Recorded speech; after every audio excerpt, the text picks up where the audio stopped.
Tahun 1993, kawan saya telah meninggal dunia, jatuh daripada tingkat 15, jatuh ke bawah.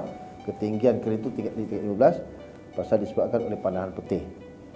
Yang mana ditembak petir dan dia jatuh ke bawah.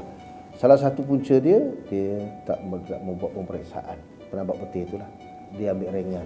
Malang sememangnya tidak berbau, tetapi persediaan itu perlu bagi memastikan ia tidak berlaku. Persatuan Kren Menara Malaysia Perkhemah mendakwa kira-kira 500 operator kren menara di Malaysia tidak memiliki lesen kompetensi seperti yang disyaratkan di bawah Jabatan Keselamatan dan Kesihatan Pekerja JKKP sejak 2013. Manakala Kementerian Sumber Manusia mendedahkan setakat 2016 hingga 2019 sebanyak 37 kes membabitkan pemandu kren tanpa lesen. Angka-angka ini menunjukkan bahawa masih ada individu yang berani mengambil risiko untuk memandu jentera berat berkenaan meskipun terbukti ia mampu membawa pada kepada diri sendiri dan orang lain. Bersama saya Hafiz Isnin dan rakan setugas Ikhwan Haq, Fazlul Haq dan Mahizur Abdul Malik dalam episod Spotlight kali ini melaporkan isu pemandu kren tanpa lesen.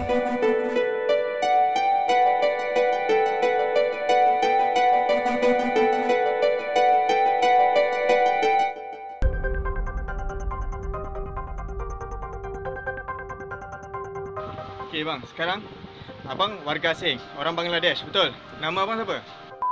Ha? Abang naik sini, naik kren, abang tak ada lesen. Siapa suruh naik? Bos apa? Suruh abang naik. Okey, hari ni dia suruh abang naik. Hari ni hari Sabtu ya. Dia suruh abang naik. Okey bang. Ni site mana? Sampang bang Bingkisan itu adalah antara risikan yang pernah dilakukan oleh Perkhemah bagi memastikan tidak berlaku pemandu kren menara tanpa lesen. Hakikatnya, ada antara syarikat pembinaan sanggup mengambil risiko mengupah operator kren menara tidak memiliki lesen kompetensi seperti yang disyaratkan oleh JKKP. Hakikatnya, operator kren bukan sekadar memandu jentera berat itu bagi tugas pemindahan barang. Malah, individu berkenaan sebenarnya perlu mempunyai penguasaan kemahiran yang menyeluruh. Apatah lagi, ada antara mereka yang perlu berada di ketinggian 30 meter dalam masa lebih 8 jam. Suhaimi Muhammad Yunan berpengalaman mengendalikan kren sejak 1963 dan kini bergelar tenaga pengajar untuk operator memiliki lesen kompetensi seperti yang disyaratkan oleh JKKP. Dia bermula sebelum tahun 1997, iaitu tahun 1996, 1995. Pada ketika itu berlaku pertumbuhan ekonomi yang sangat hebat. Ada projek di Westport, ada projek di KLIA, ada projek di LCC, KL Tower dan sebagainya. Jadi pembangunan yang begitu hebat ini menyebabkan majikan memerlukan operator-operator kren ini secara maknanya kena segera.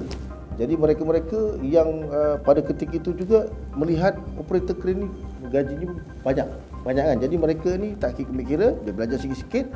Jadi majikan dia tak cek sangat. Dia sebenarnya tak cek sangat pun. Bila tak cek sangat, bila dia bawa, dia tak ikut SOP, dia tak ada ilmu, teknik yang salah dan akhirnya berlakulah kemalangan yang banyak.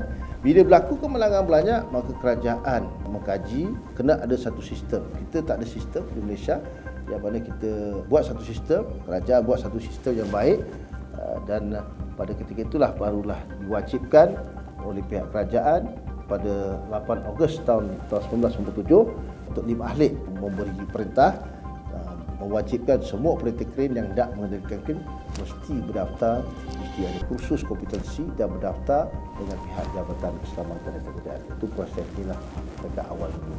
Jelas Suhaimi, langkah kerajaan memperkenalkan syarat operator wajib memiliki lesen adalah wajar kerana pekerjaan itu bersifat kompleks dan berisiko tinggi. Operator kren tugasnya yang pertama sekali dia mengangkat barang, yang kedua dia gantung barang, yang ketiga dia memindah barang, yang keempat dia menurunkan barang dengan selamat. Dan bagaimana dia nak pastikan kren itu dalam keadaan selamat, dia kena melaksanakan pemeriksaan.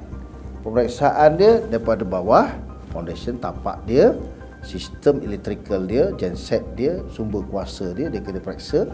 Kemudian dia kena periksa bahagian tapak, dia kena periksa bahagian sistem struktur dan dia kena periksa sistem mechanical yang bergerak dan dia kena periksa dia punya kita panggil sistem elektrikal ni.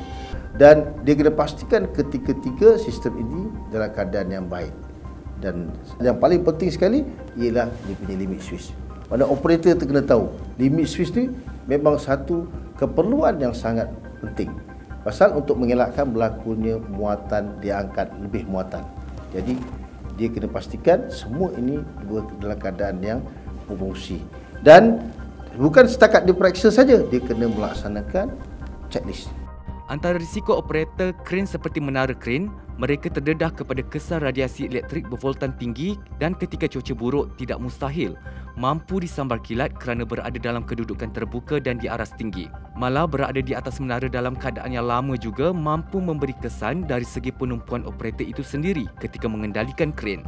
Yang pertama sekali, risiko dia ialah dia berada di tempat yang tinggi. Satu. Yang kedua, licin. Bila dia memanjat, dia licin. Dia terdedah kepada risiko kebocoran elektrik. Sebab elektrik ni bila dia berlaku kebocoran, maka voltan ni sangat tinggi. Itu di antara 380 hingga 415 voltan. Memang tinggi, memang sangat berisiko. Kalau kena boleh cepat kerah kan. Jadi sangat berbahaya. Kemudian pada masa dia mengendalikan tu ialah dinamakan angin, kita panggil keadaan cuaca. Dengan ribut, dengan hujan, itu adalah risiko pada diri dia. Dan seterusnya, semasa mengendalikan kren tu, maknanya kadang-kadang teknik pengendalian juga dia memberi implikasi kepada orang lain. Jadi risiko dia sangatlah tinggi. Dan dia angkat barang kadang-kadang lebih muatan, kalau jika tak berfungsi lah. Sebab kadang-kadang kita operator kren sentiasa kena cek dia punya limit Swiss berfungsi atau tidak. Bermula Julai 2012, JKKP menerusi garis panduan pendaftaran operator kren turut mensyaratkan antaranya hanya warga negara Malaysia sahaja yang layak memegang lesen berkenaan. Sebagai badan bukan kerajaan, Perkhemah memandang serius perkara ini dan kami turut mendapatkan maklum balas Timbalan Menteri Sumber Manusia Datuk Mahfuz Omar pada siri kedua isu ini.